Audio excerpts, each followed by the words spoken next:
20 টাকা 100 গ্রাম 20 টাকা মাখা। আর কাঁচা 15 টাকা শ।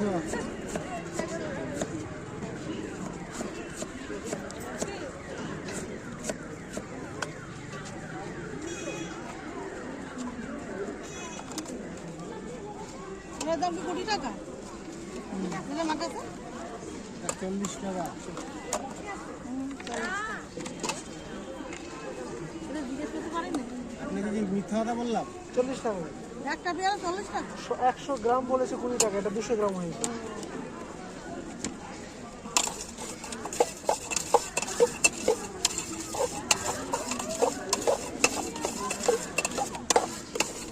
তো পেয়ারা গাছ লাগাতে হবে। এই পেয়ারা গাছ কোথায় পাওয়া যায় বলতো? অল্প দিনে পেয়ারা হবে, ভালো ভালো পেয়ারা গাছ।